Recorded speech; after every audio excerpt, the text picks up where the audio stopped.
The auctioneer's gavel struck the podium for the third time that morning, and still not a single man in the crowd had looked at Inez Atwood with anything resembling human decency. The town of Millhaven, Texas, sat baking under a merciless August sun in the year 1878, and the central square was packed with ranchers, farmhands, drifters, and merchants who had come for what the handbills called a property and labor auction, a polite name for something far less dignified. The dust rose in lazy spirals from the unpaved street. Horses stamped their hooves at hitching posts along the far fence. Children chased one another between the legs of adults who paid them no mind, too fixed as they were on the stage at the front of the square, where a makeshift platform of rough-hewn timber had been erected between the general store and the telegraph office.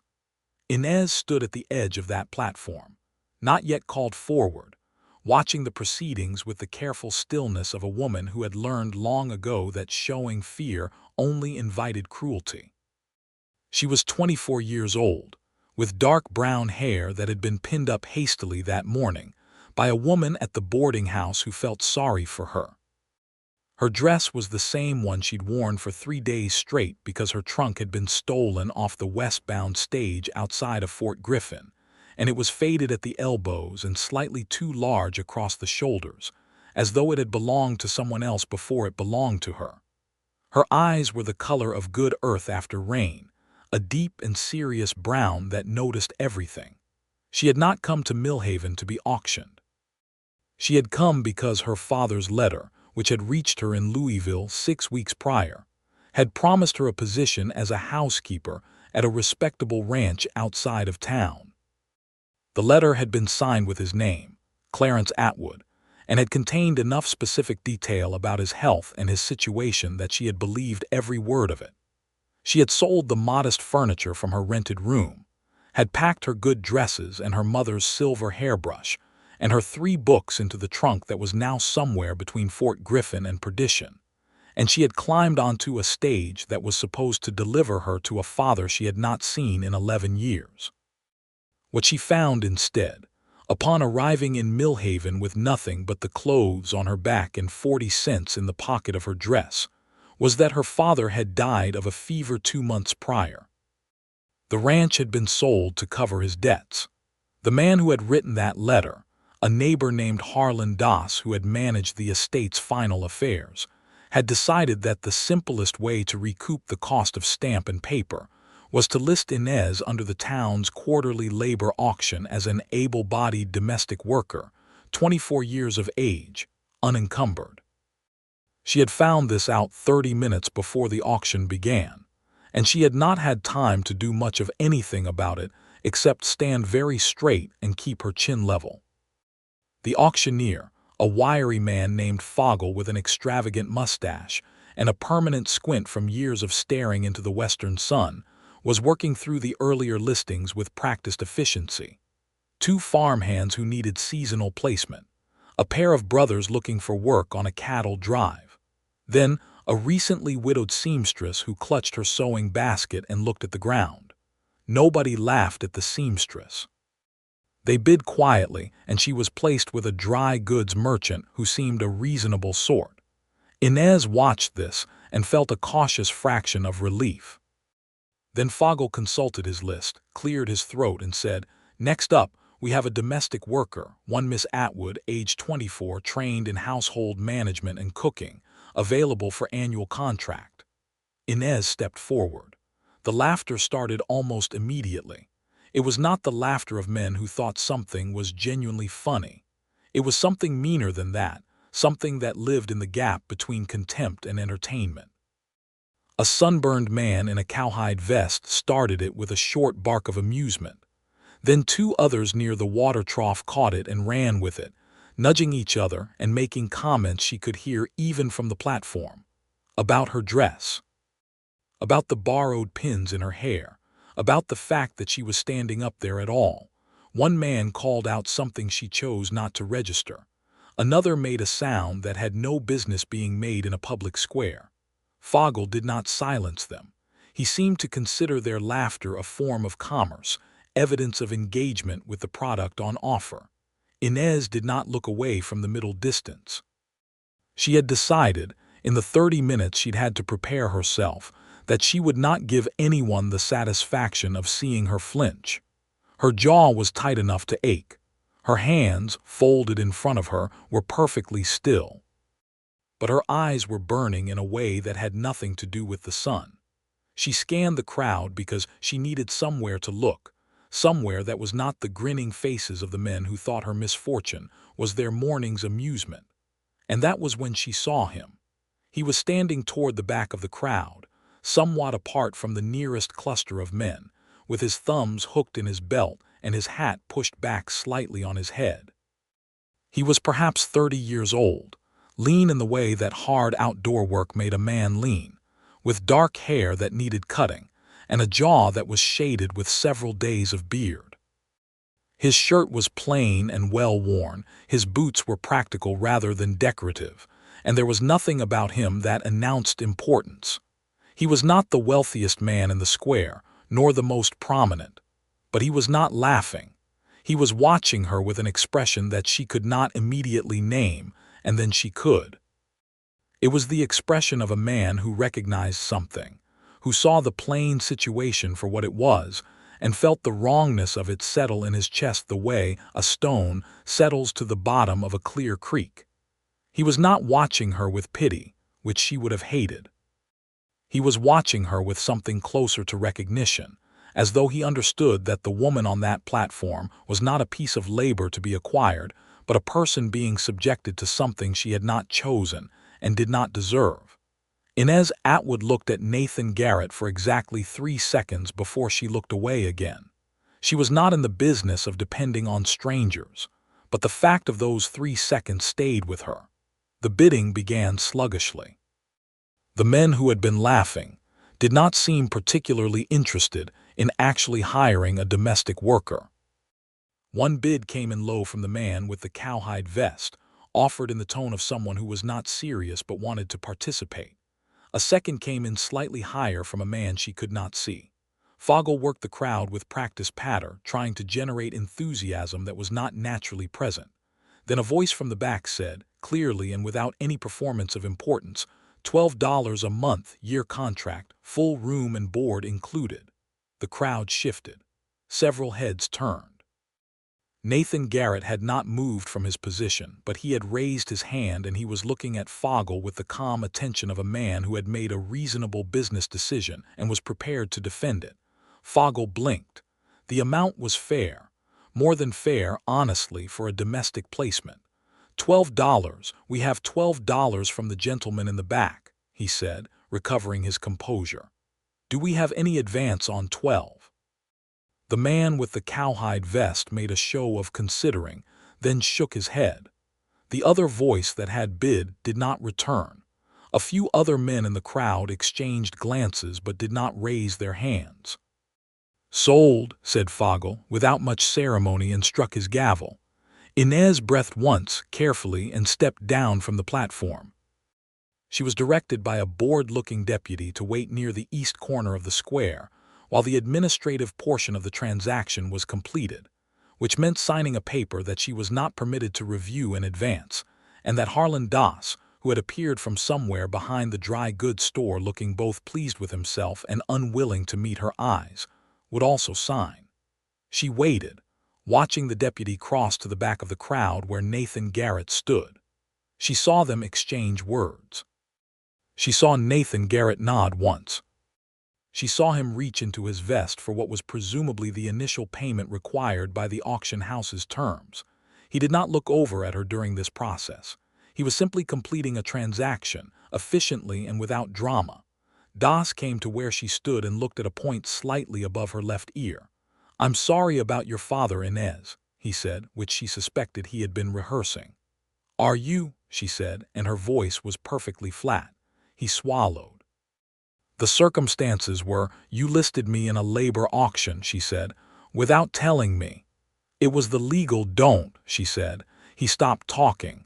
He signed the paper when it was presented. He did not say anything else to her, and he left in the direction of the livery stable without looking back, which she thought was probably the wisest decision he'd made all day. Nathan Garrett arrived at the east corner of the square 2 minutes after Das departed.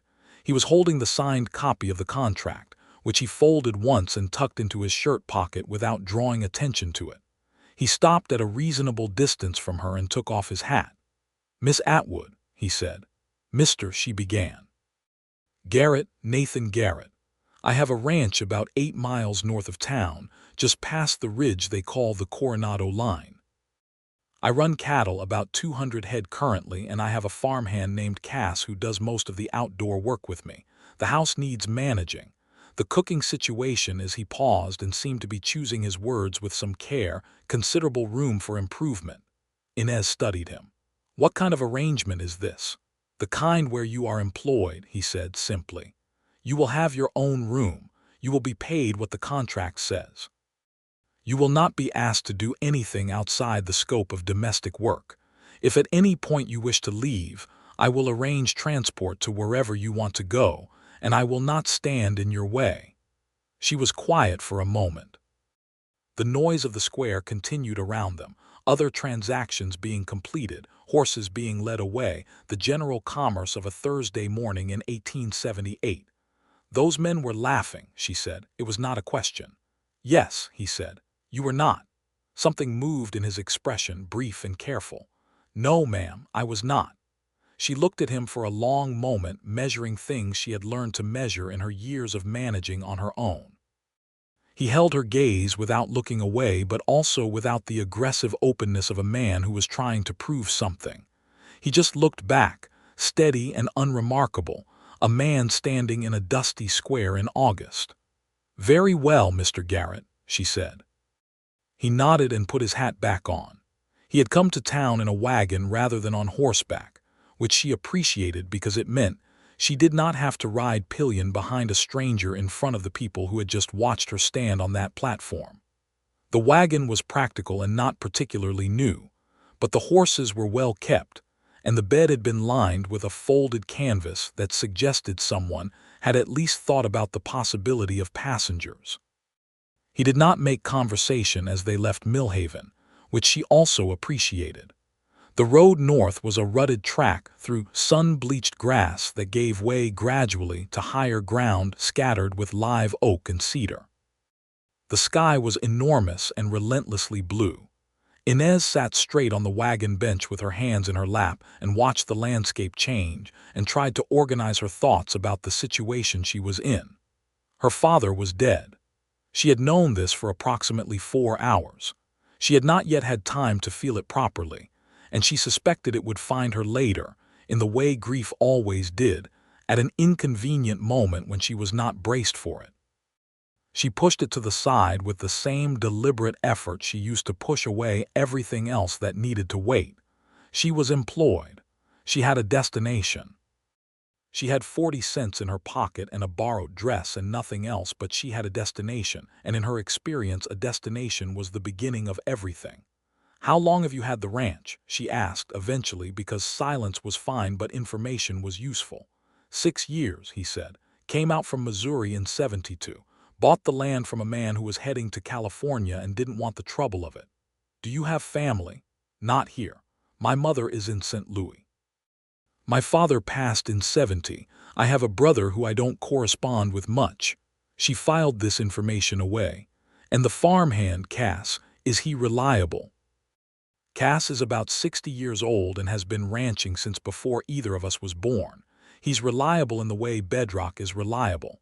Not fast but consistent." A pause. "He can be blunt. He doesn't have a great deal of patience for what he calls ornamentation."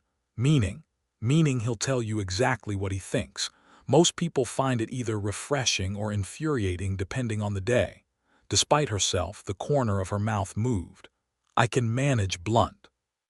He glanced at her sideways, a brief and unannounced look, and then returned his attention to the horses. The Garrett ranch came into view as the road crested the ridge he'd called the Coronado Line, and Inez's first impression was that it was exactly what the man who owned it appeared to be: functional, without pretension, and somewhat in need of attention. The main house was a solid one-story structure built from local limestone with a wide covered porch on the south side. It was a good house. the kind that had been built to last rather than to impress. But the porch boards needed work, and the kitchen garden she could see at the eastern end of the house had gone largely unattended and was thick with weeds, and the curtains in the two front windows were the same curtains that had presumably been there when Nathan Garrett bought the place from the man heading to California, faded to a pale and nondescript beige. Behind the main house there was a barn, a bunkhouse where she assumed Cass lived, a corral with several horses, and the suggestion of further outbuildings beyond. The land around was open and rolling, with a creek visible in the middle distance catching the afternoon light. Cass himself was leaning on the fence of the corral when the wagon pulled in, and he watched them approach with the unhurried attention of a man who had seen a great many things arrive on this property and had formed opinions about most of them. He was indeed approximately 60, with a face like weathered leather and white hair under a battered hat, and the kind of lean, ropey arms that came from decades of physical work. He did not smile. "This is Cass Holt," Nathan said as he brought the wagon to a stop. "Mr. Holt," Inez said. Cass looked at her with appraising directness. "You're younger than I figured, and you're exactly as blunt as I was warned," she said. The corner of Cass's mouth twitched upward, so briefly she almost missed it. He looked at Nathan. "She'll do," he said, as though he were the one who had hired her and the matter was now settled to his satisfaction. Nathan helped her down from the wagon with one brief, businesslike offer of his hand and showed her through the house. The kitchen was the worst of it, exactly as he had intimated.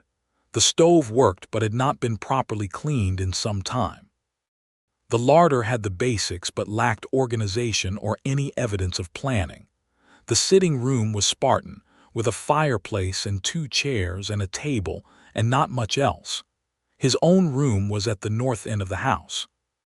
The room offered to her was at the south end, and it had a window that looked out toward the creek, and it had a proper door with a latch, and it had a bed with a good frame and a mattress that was better than anything she'd slept on in her rented room in Louisville. "There's a dress in the chest," Nathan said from the doorway. He was not looking at her but at the window. "It was my mother's. She left it here when she visited 2 years ago. She's considerably taller than you, but you're welcome to it if you can make it work." Inez looked at the chest. She looked at her own faded, too large dress. She looked at the window and the creek beyond it. "Thank you," she said, and meant it. He nodded and left her to it. She cried, briefly and efficiently, for her father. She did it sitting on the edge of the bed with her hands pressed flat on her thighs and her eyes fixed on the middle distance, because she had found that crying with focus was faster and more manageable than letting it take her.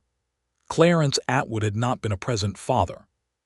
He had left for Texas when she was 13, after her mother died, and his letters had been infrequent and impractical and full of the kind of optimism that never quite materialized into the money or the stability he was always promising. But he had been her father, and he was dead, and she was sitting in a stranger's ranch house in a borrowed dress, and it seemed appropriate to acknowledge the weight of that for at least a few minutes. Then she got up, opened the chest, found the dress, and assessed the alterations required. The first morning she made breakfast for 2 men who had been subsisting largely on beans, salt pork, and whatever was simplest to cook, and the silence that followed the first bite told her more than any words could have. "This is cornbread," Cass said after a moment. "Yes," she said, "real cornbread." "Yes." He looked at his plate, he looked at Nathan. "She stays," he said, with great finality, as though this had been under debate. Nathan looked at Inez over his coffee cup with an expression that might have been amusement if he had been the kind of man who wore his amusement openly, which he was not, but she was beginning to learn the smaller vocabulary of his face. The days took on a shape quickly, which she appreciated because shape was something she had always sought in uncertain situations. She rose early, made breakfast, organized the kitchen, worked on the garden, managed the larder, and cooked meals that were considerably better than anything the house had previously produced. She repaired what she could with what was available. She found in a chest in the sitting room a collection of fabric remnants that she guessed had been left by the same California-bound previous owner, and she used them to patch things and improve things and eventually to make the curtains in the front windows something other than demoralizing. She also found on the shelf above the fireplace a row of books. This surprised her. She had not expected books. She ran her finger along the spines and found history, some philosophy, a volume of poetry that looked considerably more read than the others, and several practical books about cattle management and water systems. She took the poetry book down and looked at the frontispiece and found no name written there, which told her nothing certain. "You read," she said to Nathan that evening when he came in from the corral where he'd been working with one of the horses that had developed a tendency to favor its left foreleg. He washed his hands at the basin before answering. "Some. More in winter when the work slows down. Is the poetry yours or did it come with the house?" He was quiet for a moment. "Mine." She had not expected that either. She put the book back exactly where she had found it, but she thought about it later, lying in her room listening to the night sounds of the Texas hill country, the crickets and the occasional distant coyote, and the sound of the wind moving through the live oaks outside her window. In the second week, Harlan Doss rode out to the ranch. Inez saw him coming from the kitchen garden where she was working, saw his horse and his particular way of sitting a saddle, and felt something cold and focused settle in her chest. She stood up, brushed the dirt from her hands on her apron, and waited. He rode into the yard looking uncomfortable in the way men look when they have done something they are not entirely at peace with and are about to encounter the evidence of that thing. Nathan was in the barn and had not yet noticed the arrival. Cass was somewhere out on the range with the cattle. Doss pulled up his horse and looked down at her and said, "I wanted to see that you were settled." "I'm settled," she said. "Good, good, that's good." He turned his hat in his hands. "Garrett's a decent man, I gathered." A pause. "Your father left a box," Doss said, and reached into his saddlebag and produced a smallish wooden box, the kind used for letters or keepsakes, bound with a leather strap. "He meant for you to have it. I should have given it to you in town. I wasn't thinking clearly." Inez looked at the box. She looked at Doss. She took the box. "Is there anything else?" she asked. He opened his mouth and then closed it. "No," he said. "I reckon not." "Then I think we're finished, Mr. Doss." He nodded, pulled his horse around, and rode back the way he'd come. She stood in the yard holding the box until she heard his horse's hoofbeats fade, and then she went inside and sat down at the kitchen table and opened it. Her father's handwriting. Several letters that he had apparently written to her over the past 2 years and never sent, because he was that kind of man, full of intentions that outran his follow-through. A small photograph, creased at one corner, of her mother in a dress Inez remembered vaguely from childhood. A single gold ring that had been her grandmother's. And at the bottom of the box, a letter in an envelope with her name written on the front in her father's hand, dated 3 weeks before his death. She read it slowly. He had known he was ill. He had written with a clarity that his earlier, sent letters had never quite achieved, as though illness had burned away the optimistic blur he normally operated behind. He told her about the ranch, about the debt, about what he'd left and what he hadn't been able to. He told her he was sorry he hadn't been better at the distance. He told her she had her mother's eyes and her mother's stubbornness, and that the stubbornness would carry her further than anything he could have given her. He told her he loved her, in the plain, direct way of a man who had run out of time for indirection. She folded the letter carefully and put it back in the box and closed the lid and sat for a while in the quiet of the kitchen, with the August heat pressing through the windows. Nathan found her there. He had come in for water and stopped when he saw her sitting at the table with the box in front of her and her expression carefully arranged into nothing in particular, which he had begun to understand was the way she looked when something had reached her deeply. "You all right?" he asked. His voice was quiet without the performance of concern that would have made her defensive. "Doss brought something that belonged to my father." He crossed to the basin, filled a cup, drank it, didn't push, didn't offer platitudes, stood in the kitchen in the easy way of a man comfortable with silence, and let the silence be available to her if she wanted it or not. He was not a very practical man, she said eventually. My father, he had excellent intentions and a poor relationship with follow-through. A lot of men like that came west, Nathan said. Yes, a pause, but he loved us. He just didn't always know what to do with that. That's most of us, he said quietly, and she thought he might be talking about more than her father. She looked up at him. He was looking at the window rather than at her, which she thought was considerate. The afternoon light caught the side of his face and the line of his jaw, and she noticed, with the part of her that noticed things without permission, that he was a rather better-looking man than she had initially registered in the hurried context of the auction square. She looked away again quickly. I'll have supper ready by 6, she said, because that was the appropriate thing to say. No rush, he said, and went back outside. September arrived, and with it a slight easing of the brutal Texas heat, and with it also a man named Burl Yates who rode onto the Garrett property one afternoon looking to buy cattle. Inez was on the porch doing the mending when he arrived, and she observed the exchange between him and Nathan from a distance. Yates was a prosperous-looking man in his 40s with the air of someone accustomed to getting what he asked for. He had 2 men with him, which seemed like a significant accompaniment for a cattle-buying errand, but she supposed some men traveled with an audience as a matter of habit. The conversation in the yard seemed friendly enough at first. Nathan walked him to the corral, and they leaned on the fence and talked. And then the conversation shifted in some way that Inez could read from the posture of the 2 men even at a distance. Nathan's shoulders became still and careful. Yates' gestures grew broader. When Yates and his men finally rode out, Nathan stood in the yard for a moment before coming up to the porch, and she could see that whatever the conversation had been, it had not ended to his satisfaction. "Trouble?" she asked, not looking up from her mending. He sat down in the second porch chair, the one she had come to think of as his, and looked out at the road. Yates wants to buy the north pasture. Has for 2 years apparently. The previous arrangement of my not wanting to sell it doesn't seem to register with him as a permanent position. What's in the north pasture that he wants?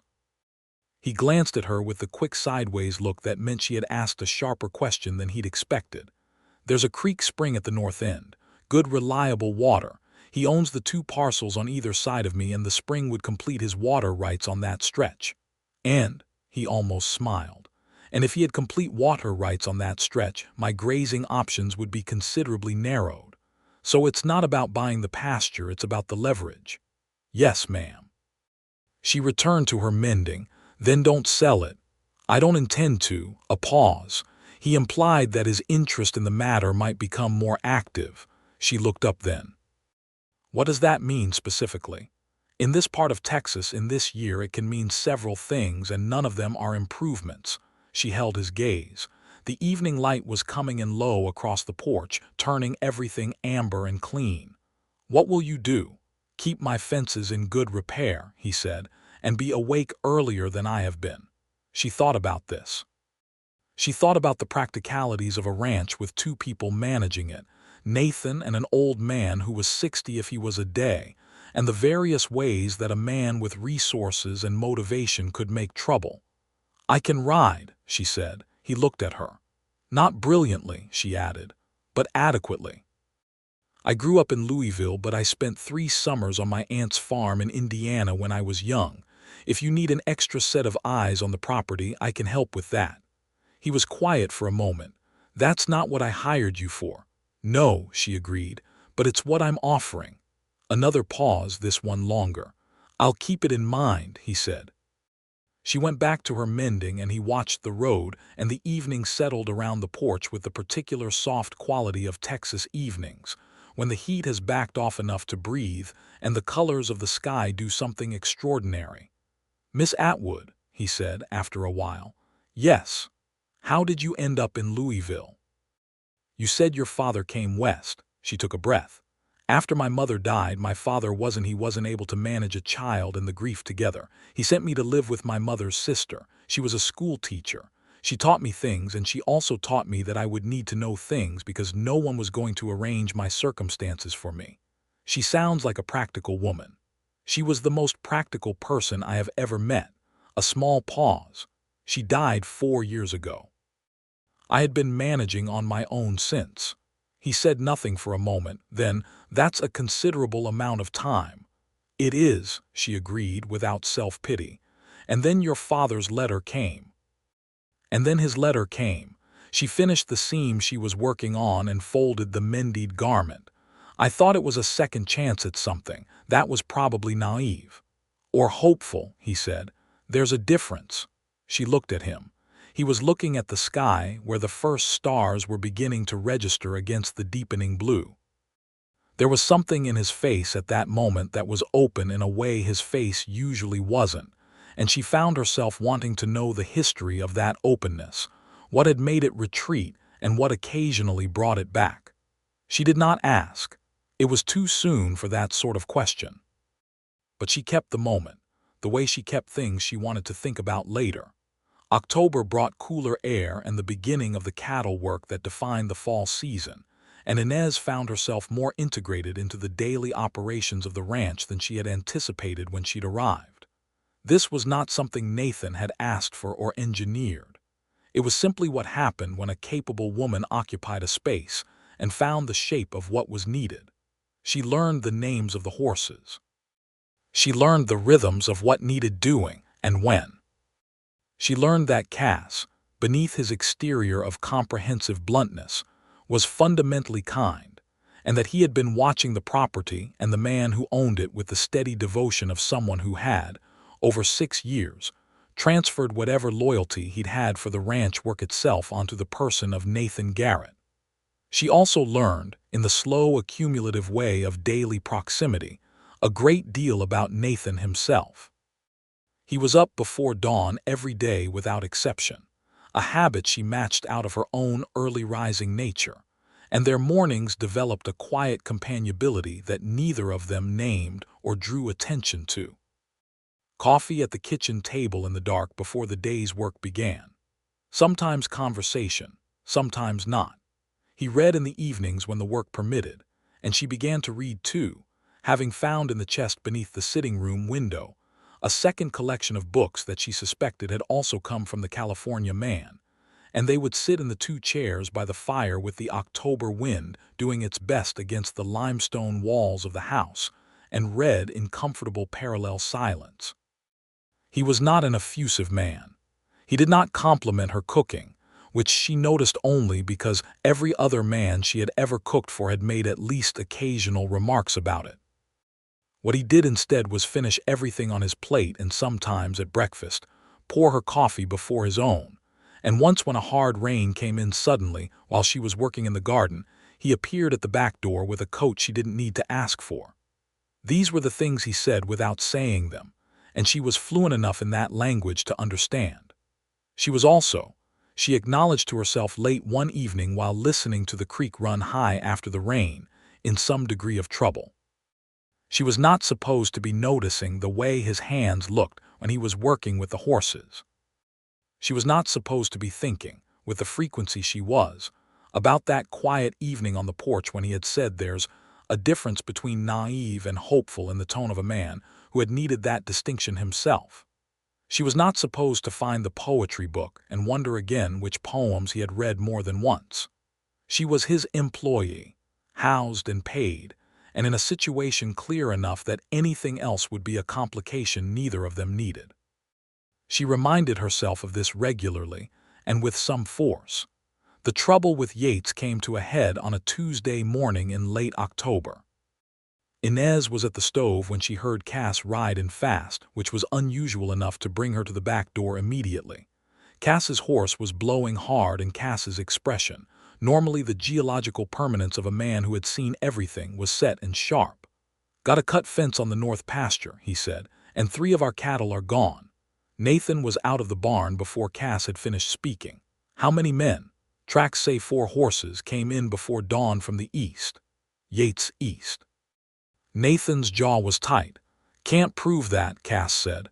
"No," Nathan agreed, in a tone that meant he didn't need to prove it to know it. Inez stepped off the back porch. "What do you need?" He looked at her, and for a moment she thought he was going to tell her to stay at the house, which was the kind of thing men told women in situations like this, the kind of thing she had never responded well to. But he seemed to remember who he was talking to. "Can you ride to town and get Sheriff Brackett? Tell him what happened and that we'll need him to come out before the tracks get cold." "Yes," she said. He nodded. "Take the bay. She's faster than the roan and she won't give you trouble." She changed her shoes for boots and was on the bay mare in 5 minutes. She had not lied to him about her riding. She was adequate, not elegant, but adequate was sufficient for 8 miles of ranch road at a working pace. She rode into Millhaven in just over an hour and went straight to the sheriff's office, where she found a broad, tired-looking man named Brackett who listened to her description of the situation with the deliberate attention of someone who had been doing this work long enough to filter what was important from what was not. "Garrett's north pasture," he said. "And the fence cut?" "Yes," he looked at her. "You're the woman he brought on from the auction." "I'm the woman who works at the Garrett ranch," she said levelly. "Right." He stood up and began collecting his hat and coat. "I'll ride out. You can head back and tell him I'm coming." She was back at the ranch before the sheriff, and she found Nathan at the north fence line with Cass, having marked the cut and the tracks and the general evidence of the situation with the methodical care of men who had determined that whatever action came next would be built on an orderly foundation. Sheriff Brackett came, examined everything, made notes in a small book, and made no promises. The tracks leading toward Yates' property were suggestive, but the law in 1878, in a county where Yates had connections, was a matter of what could be proven and what couldn't. Brackett told Nathan to keep his fences repaired and his cattle counted and to bring him anything further that was concrete. He was not unsympathetic, but he was also not willing to ride onto Yates' property on the basis of tracks and supposition. "You'll need to be careful," Brackett said to Nathan before he left. "Yates has patience. He'll squeeze." After the sheriff had gone, Nathan stood at the fence and looked out at the north pasture where the cattle he still had were grazing in the afternoon light, and Inez stood beside him because she was not sure what else to do, and she found that being near him in difficult moments had become natural in a way she was no longer trying to argue herself out of. "What will you do?" she asked. "Fix the fence," he said. "Count the cattle in the morning, file a report that will go nowhere, and think." "What are you thinking now?" He turned to look at her, and the late afternoon light fell across his face in the same amber way it had on the porch in September, and his eyes, which were a gray-green that she had stopped telling herself she wasn't aware of, were serious and direct. "I'm thinking," he said slowly, "that I am glad you're here." He said it in the straightforward way of a man stating a practical truth, not performing sentiment. But the plainness of it was more affecting than any elaboration could have been, and she felt it somewhere in the region of her sternum, a warm and slightly inconvenient pressure. "I'm glad I'm here too," she said, which was also true and also plain and also considerably more than it would have meant 6 weeks ago. He held her gaze for a moment longer than strictly necessary and then looked back out at the pasture. "Supper will be late," he said. "I'll manage it," she said. She walked back toward the house and did not permit herself to look back, though she was aware of his presence behind her, with the particular vivid awareness of someone who has stopped pretending a thing isn't there. November arrived, and the weather changed in the serious way of the Texas Hill Country, not the gradual damp cooling of Louisville, but a sharp-edged shift that came overnight and left the mornings crackling with cold, and the afternoons scrubbed clean and brilliant. Inez found a coat she could fit into at the back of the hall closet, a practical wool thing that had clearly once belonged to a smaller man, and wore it without ceremony. She wrote a letter to her Aunt Clara's old friend, a woman named Mrs. Peabody who had been fond of her and who lived in Nashville, and who might know of someone to forward correspondence to in case Inez ever needed to reach someone who knew her history. She wrote with the careful detail of someone organizing their affairs, because organizing her affairs was something she did when she was trying to feel less at the mercy of circumstance. She also, on a Wednesday evening in early November, opened the poetry book. She had been wanting to do this for weeks and had been restraining herself without fully articulating why. Now, sitting alone in the sitting room because Nathan was at the barn tending to the horse with the leg problem that had improved but not yet fully resolved, she opened the book and read. It was a collection of Whitman, which she had not expected, and the pages that were most worn were not the famous ones but some of the smaller, quieter ones, the ones about ordinary life and the way light fell and the particular quality of being alive to the present moment. Several lines were lightly underscored in pencil carefully, the kind of marks made by someone who returned to a line and wanted to find it again quickly. One of the marked lines read, "I am large, I contain multitudes." And another, on a different page, "I am not contained between my hat and my boots." She was reading a third when she heard the door, and she looked up and Nathan was standing in the doorway of the sitting room with his hat in his hand and a slight snowfall of dust from the barn on his shoulders and an expression she had not seen on him before, slightly off balance as though he had caught himself at something. She realized she was sitting in his chair. "Sorry," she said, starting to rise. "I should have, no." He said it quickly. "Please, there's a second chair." She settled back somewhat uncertain, and he came in and sat in the other chair and set his hat on the floor and said nothing for a moment. Then, "You found the Whitman?" "Yes." A pause. "I hope you don't mind." "Not at all." He looked at the fire which had burned down to good coals. "My mother gave me that book when I left Missouri. She said it would keep me company." "Has it?" He considered this with his usual seriousness. "Better than most." She looked at the page she had been reading.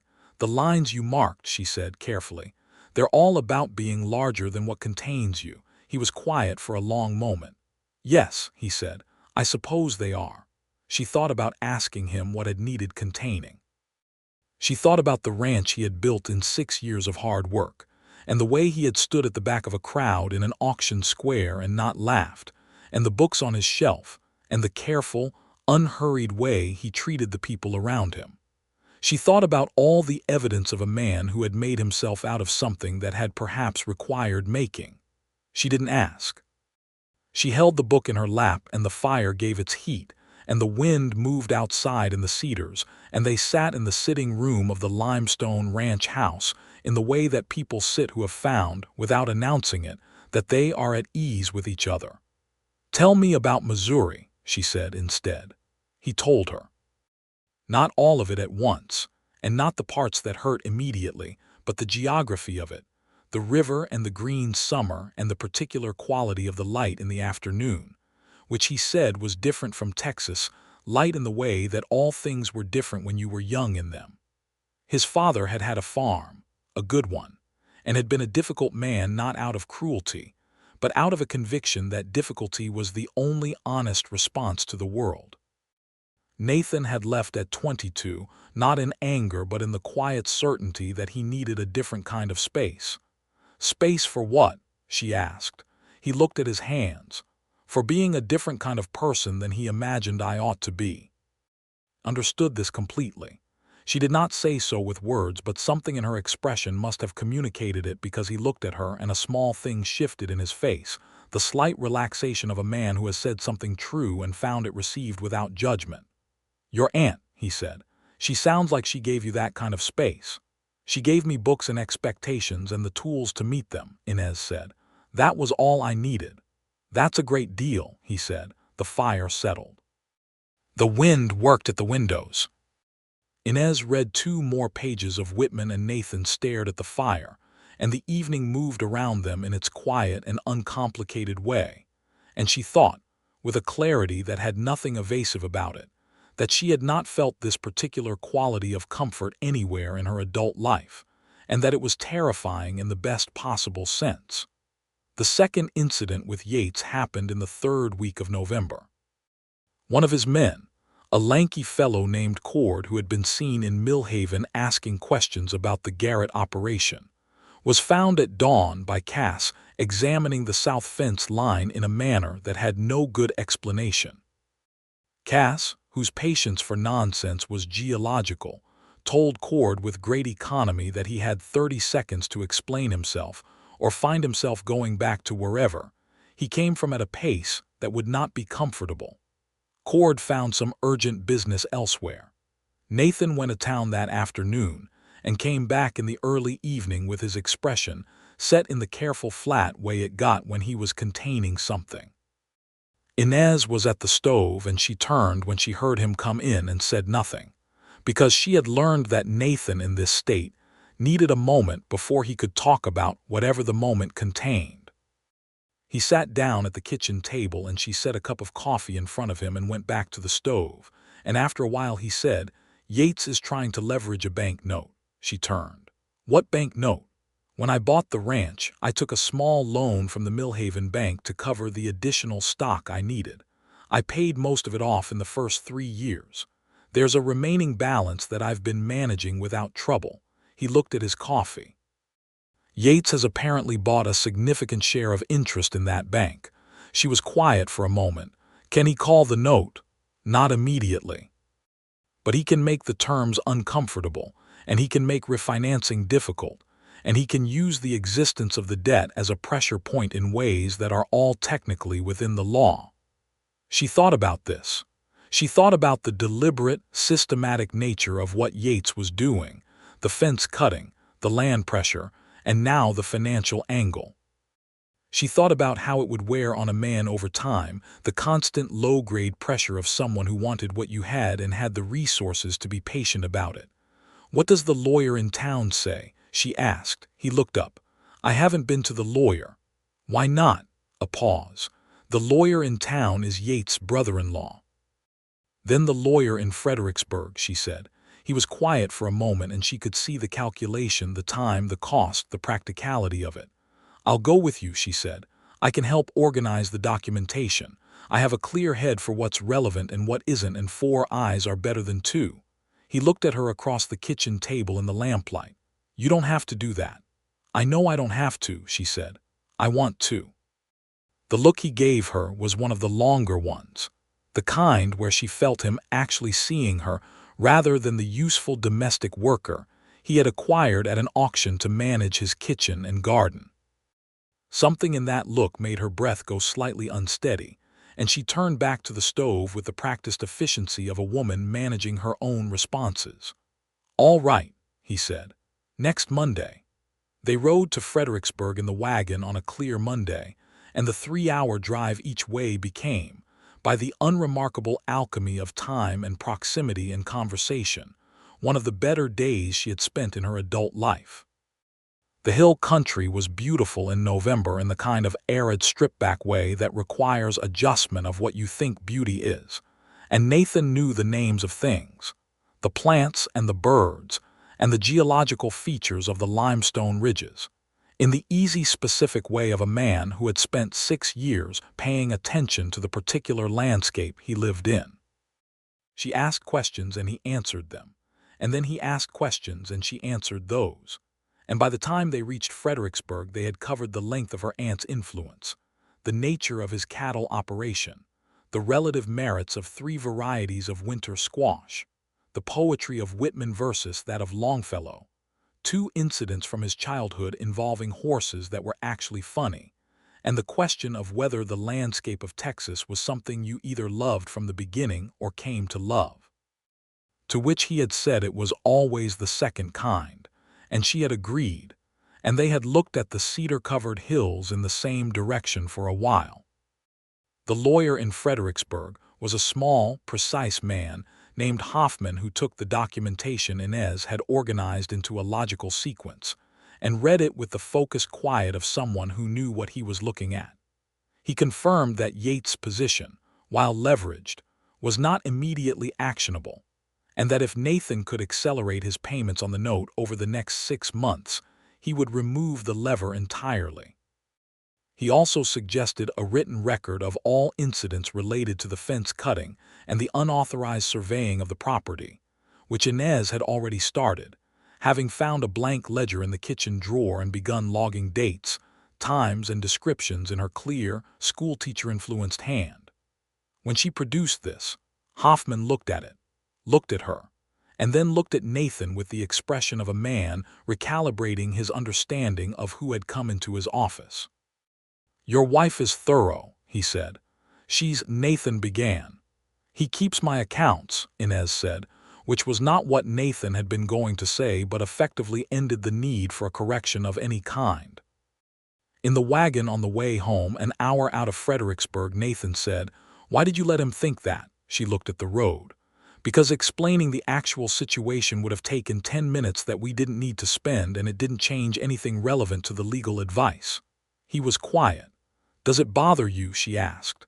"No," he said, and then, after a pause, "Does it bother you?" She thought about this honestly. "No," she said, "it doesn't." Neither of them said anything else about it for the remainder of the drive. But the silence had a different texture than it had before, warmer and somewhat more complicated. And when they arrived back at the ranch as the last light was leaving the sky and Cass met them in the yard, she could see him look between them with the reading eyes of an old man who had been watching two people try to ignore something for the past 3 months and had formed a very definite opinion about it. December brought the kind of cold that settled in properly, and the work of the ranch contracted to its winter rhythms. Nathan began the accelerated payments on the banknote, stretching the ranch's resources in ways that required careful management of expenses, which Inez handled with the frugal precision her aunt had taught her, finding where things could be trimmed without harming the essential operations, keeping the accounting clear in the ledger she had started for Hoffman that had now also become the record of the ranch's finances. It was, she thought, a considerable expansion from her original role of cooking and housekeeping. But it had grown organically from what was needed, and she had the skills for it, and Nathan had never once suggested that she was overstepping. If anything, he had gradually begun bringing her into more of the ranch's decisions, not formally or with any announcement, but in the quiet daily way of a man who had found a person whose judgment he trusted. 3 days before Christmas, a rider came from town with a letter. It was addressed to Nathan, from a family in Missouri who had known his father's farm, and it contained news about his brother, about a debt situation the brother had gotten into, about whether Nathan might be in a position to help in some capacity. Inez did not read the letter, only observed that Nathan sat with it for a long time at the kitchen table and then folded it and put it in his vest pocket and was quiet through supper. Later, sitting by the fire, she said, "You don't have to tell me." "My brother," he said, "he has a habit of landing in situations." "How old is he?" 33. "He's always been," he stopped. "He doesn't have the kind of judgment that improves over time. He makes the same kind of mistake until it becomes a different kind of problem." "What will you do?" "Write back," he said. "Tell him I can't help financially. I can barely manage my own situation at the moment." A pause. "Try to write it in a way that's honest without being cruel." She thought about this. "Do you want help with that?" He looked at her and the firelight moved over his face. "Yes," he said. "Actually, yes." They worked on the letter together at the kitchen table, her drafting and him correcting and her finding the right register between honesty and kindness. And at the end of it, Nathan looked at what they had produced and said, "It says everything I wanted it to say and nothing I didn't," in the tone of someone impressed by a skill they don't fully understand. "Words are a kind of architecture," she said. "They need load-bearing elements and also room for air." He looked at her.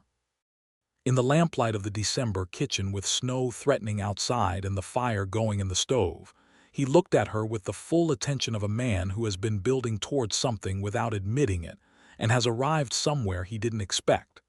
"Inez," he said. It was the first time he had used her name without the formal prefix. It happened so naturally that for a moment she wasn't sure she had heard it correctly.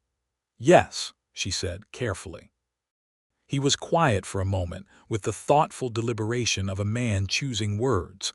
"I want to say something to you that I haven't said before." "All right." "When I bid on you at that auction," he stopped, and she could see him finding the right way into what he wanted to say.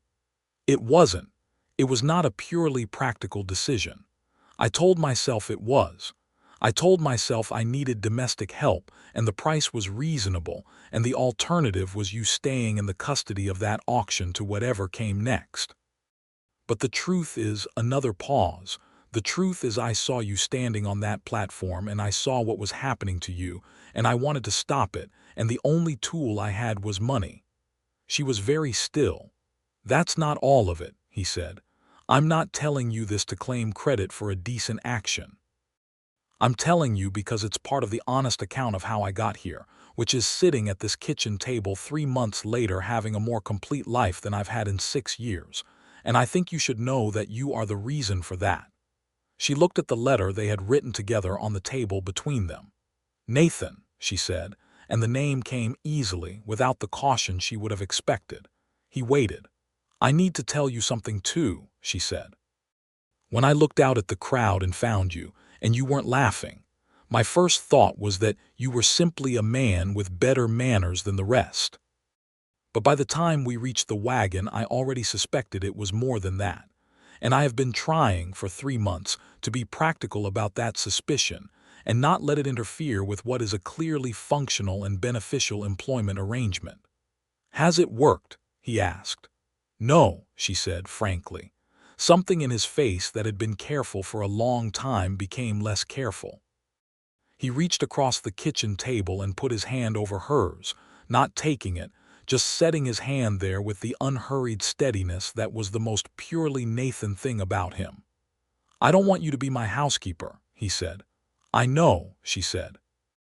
I want to ask you properly if you would consider," he stopped. "I am not good at this." "You are doing extremely well," she said. "Would you consider staying?" he asked. "Not as an employee," as he stopped again. "Yes," she said. He blinked. "I haven't finished the question." "I know," she said. "Yes." The hand over hers turned slowly, until his fingers were between hers, and she looked down at their joined hands on the kitchen table and then up at his face, and he was looking at her with an expression that had nothing guarded about it, completely and undefensively open, and she thought that this was the thing he had been containing, all those months of careful steadiness. This. He stood up from the table and came around to her side, and she stood too, and he was taller than she had registered in the daily practical way, and he put his hands on either side of her face with a gentleness that was almost formal in its care, and kissed her in the kitchen with the fire going and the December night pressing at the windows. A first kiss that was also clearly the beginning of a great number of subsequent ones. She kissed him back with everything she had stopped trying to contain. Christmas at the Garrett ranch was a different thing than it had been before Inez Atwood arrived, and even Cass, who was constitutionally resistant to sentiment, admitted over the Christmas dinner that things had improved in ways he was not prepared to specify, but which included the cornbread.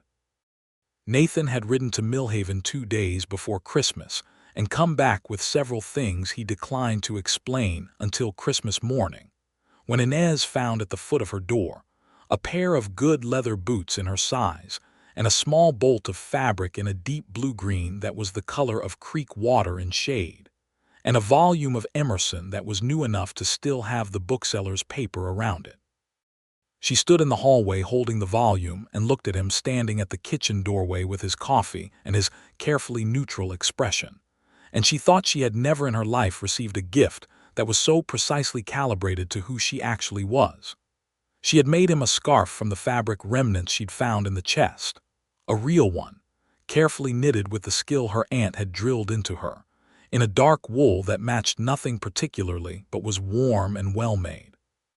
He put it on at the breakfast table and did not take it off for the rest of the day, even indoors, which was extravagant and also entirely correct.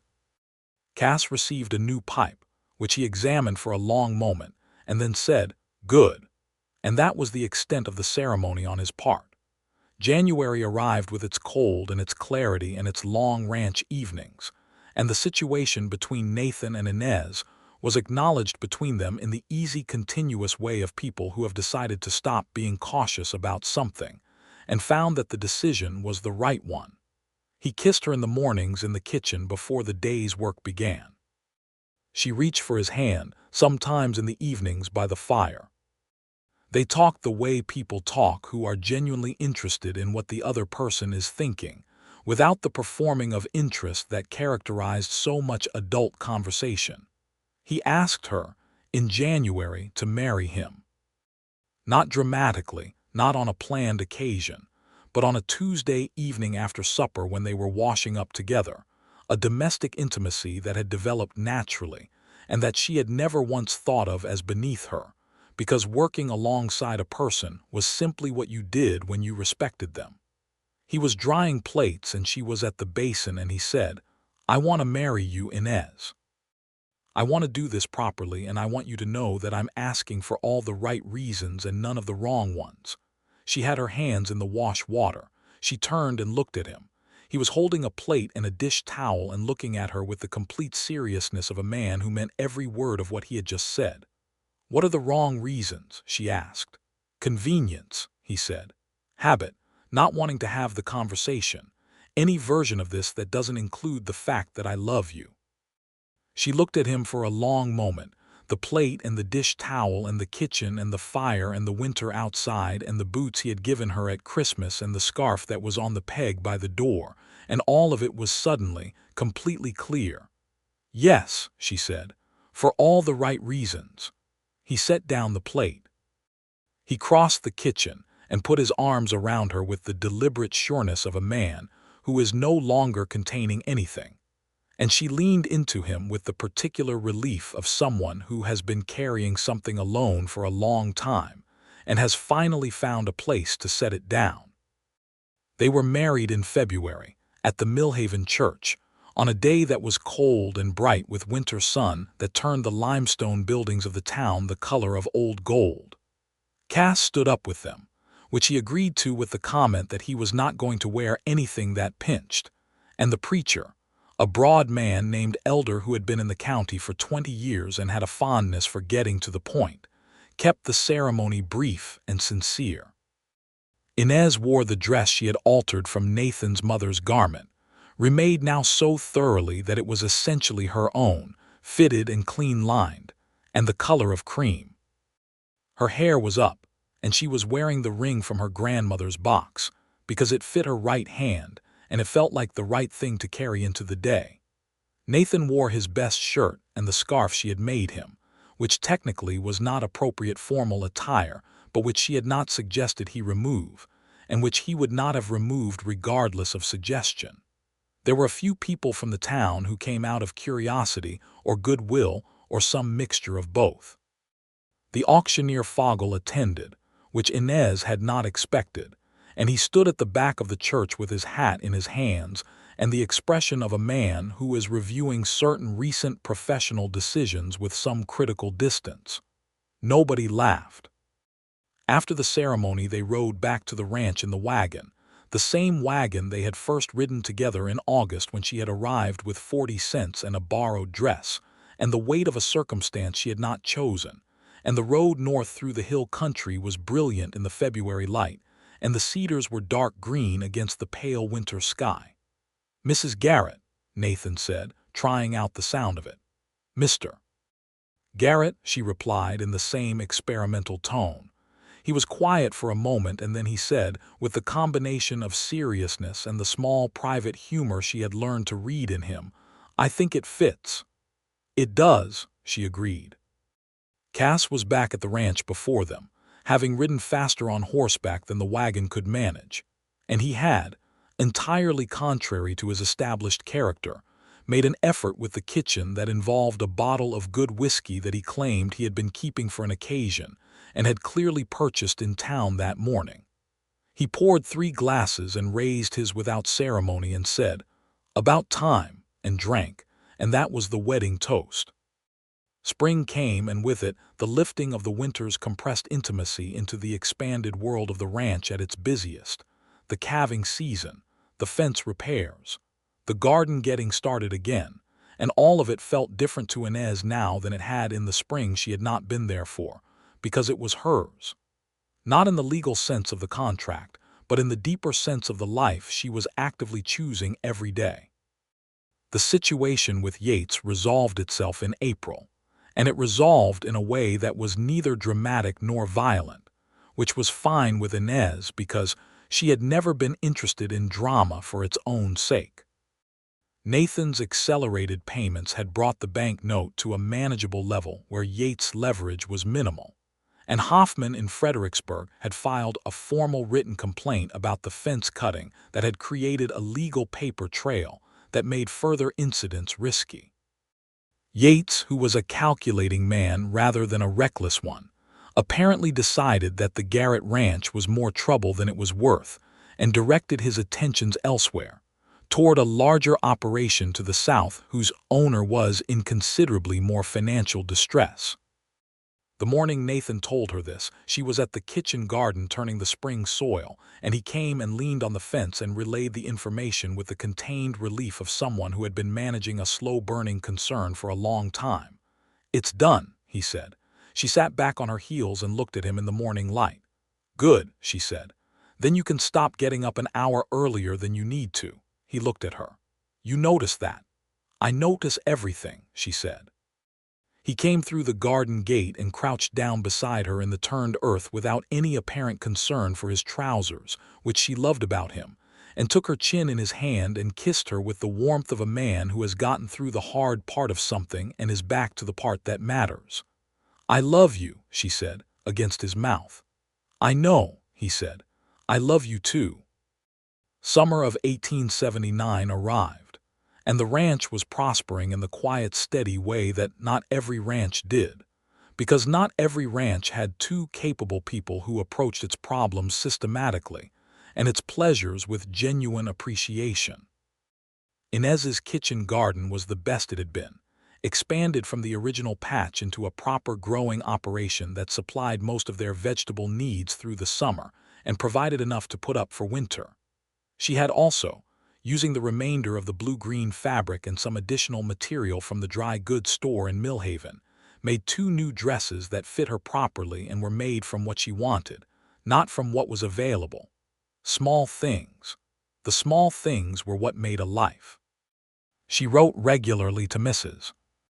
Peabody in Nashville, who had become a genuine correspondent rather than merely a practical contact, and the letters that came back were full of news and warmth and occasional observations about the West that made Inez smile, because they were so thoroughly the observations of someone who had never been there. She wrote back with descriptions that she tried to make honest rather than romantic, the heat and the dust and the occasional sharp loneliness of the landscape, but also the quality of the light and the night sky and the specific satisfaction of a life that was genuinely your own. In late August, on the anniversary of the day she had arrived, Inez sat on the porch in the evening with Nathan beside her and cast somewhere in the barn and the hill country going amber around them, and she told him what she was thinking, that she was going to have a baby. He went very still. She watched his face go through several things quickly, a flash of something that might have been fear, and then a careful adjustment, and then something that was simply, plainly joy without any effort at containing it. "Are you sure?" he asked. "Yes," she said. He reached over and took her hand, and they sat on the porch looking out at the land that was theirs, the limestone house and the barn and the creek in the distance catching the last light, and the silence between them was the fullest kind of silence, the kind that holds more than words do. "I want to tell Cass," he said after a while. "He'll say something gruff and immediately go check on the horses," she said. "Yes," he agreed with the quiet amusement she loved. "He absolutely will."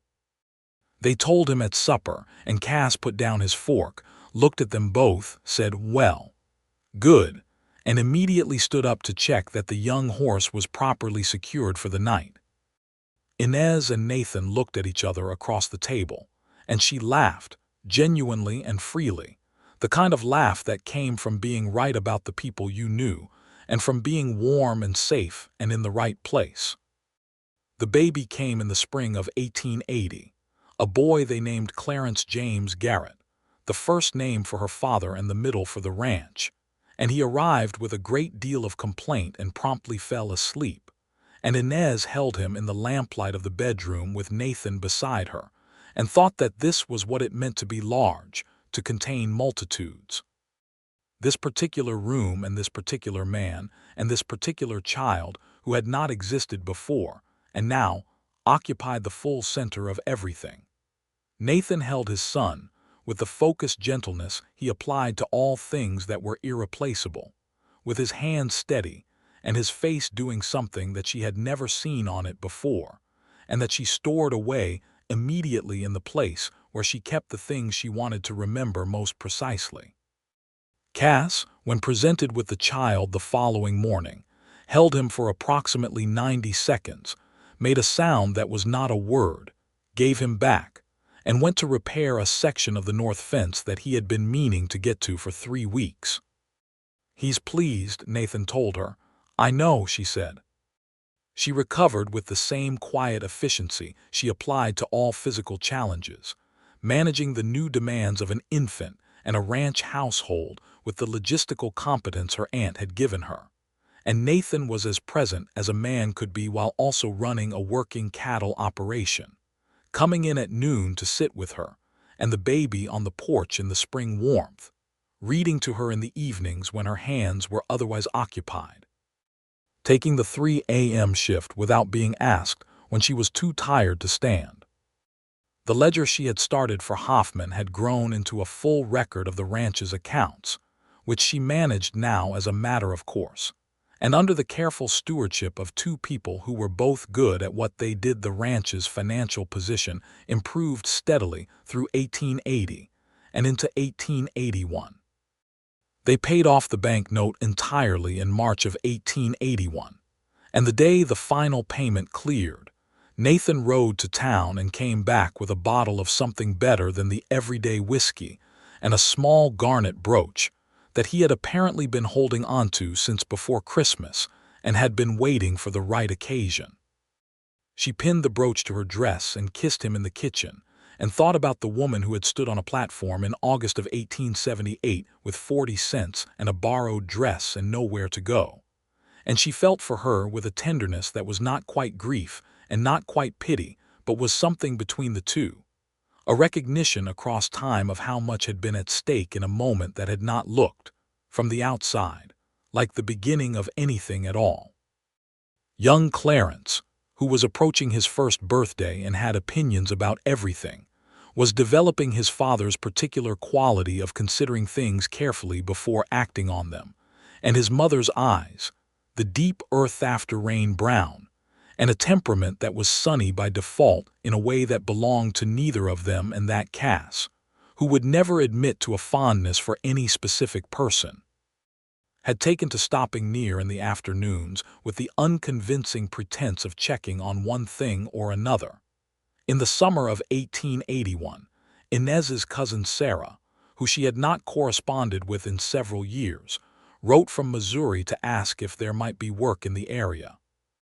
Sarah was 22, and in the kind of situation that women of limited means in 1881 frequently found themselves, without good options and with a list of people's suggestions that were all worse than the ones she might come up with herself. Inez wrote back and offered her the spare room for a season, and Nathan agreed without hesitation. Sarah arrived in September, wide-eyed at the landscape and the scope of the sky, and she and Inez fell back into the ease of childhood familiarity, which was a specific comfort Inez had not known she was missing. Sarah was good with the baby and good in the kitchen, and had a cheerful, uncomplicated disposition that lightened the ranch in ways that were welcome after the concentrated quiet of 3 adults and an infant. She was also, within 2 months of her arrival, on observable terms of mutual interest with a young man named Thomas Hale, who had recently started working cattle drives through the region, and stopped at the Garrett ranch with increasing frequency. Nathan watched this with the equanimity of a man who had no objection to a decent young cattleman spending time on his property, as long as the cattle didn't suffer for it. Cass watched it with a more editorial eye and the occasional comment that Thomas rode well enough. By the following spring, Sarah and Thomas were married, and Sarah went to follow the cattle drives, and Inez stood on the porch watching the wagon pull away and felt both glad and the specific loneliness that came from having had company and then not having it. Nathan came to stand beside her and she leaned into him, and Clarence, who was walking now and had very definite views about being kept still, pushed at Nathan's boot with the focused determination of a boy who did not accept obstacles. "She'll be all right," he said. "I know," Inez said. "Thomas is a good man." "This area develops them, I've found," he said, and the quiet amusement in his voice made her look up at him. "Does it?" she said, with her own amusement. "Must be something in the water." She smiled and turned back to the road where Sarah's wagon was no longer visible, only the dust of it settling in the morning light. 1882 arrived and brought with it the particular rhythm of a life that had found its shape and was living inside it, which was not sameness but was continuity, the difference being that sameness was a thing imposed from outside and continuity was something built. The ranch was strong. The cattle were healthy. The kitchen garden had, over 4 growing seasons, been transformed into something that people in Millhaven had begun to ask about. Inez had taught the method to 3 other women in the area, because she saw no reason to keep useful knowledge to herself, and this had built a network of the practical feminine kind that made her feel connected to the wider community in a way she had not previously been. She was also expecting a second child, which she told Nathan in December of 1882 in a manner that was less momentous than the first announcement only because they were both more practiced at receiving good news by then, though the warmth of it was no less real. The second child arrived in July of 1883, a girl they named Clara after Inez's aunt, and she arrived with considerably less complaint than her brother had, and immediately demonstrated the interest in observation that would characterize her for the rest of her childhood, wide, dark eyes taking in the room with a focused attention that Nathan said, with pride and humor, she had clearly inherited from her mother. Cass held her for 4 full minutes, which was a new record, and said she had good hands, which was his highest form of compliment. Clarence, who was 3 and had a well-developed sense of property, was briefly suspicious of the newcomer, and then became emphatically her guardian, positioning himself beside her with the serious dedication of a 3-year-old who has decided that someone needs protecting and he is the person for the job. Nathan watched his son standing over his daughter's crib with his small face set in absolute seriousness, and then looked at Inez, and the look was one of those full, uncomplicated ones that had nothing in it but the exact truth of what he felt. "Look at what we have," he said. She looked. The room, the children, the evening light through the window that faced the creek, the sound of the hill country quiet outside, the ranch that had been built by a man who had needed space to be himself, and a woman who had arrived with 40 cents and a borrowed dress, and the unlikely and completely logical fact of all of this from all of that. "I know," she said. He came and put his arm around her and she leaned into his side and they watched Clarence watch Clara, who was sleeping with the untroubled completeness of the newly arrived. "I was thinking," Nathan said, "that we should build on. Another room at the south end. Maybe 2. She looked at him. 2, the corner of his mouth moved. "I'm planning ahead." She laughed, and the sound of it went out through the window into the summer evening, across the porch where the boards were finally fully repaired, over the garden that had been brought back to something better than it had been, down toward the creek that was theirs and the land that was theirs and the wide, relentless, beautiful sky that belonged to everyone. The fall of 1883 saw the construction underway, with Nathan and Cass and Thomas, who came down from the drive circuit for a month with Sarah, building the addition through the October days, and Inez keeping everyone in food and coffee, and making the architectural decisions with the same organized clarity she brought to everything.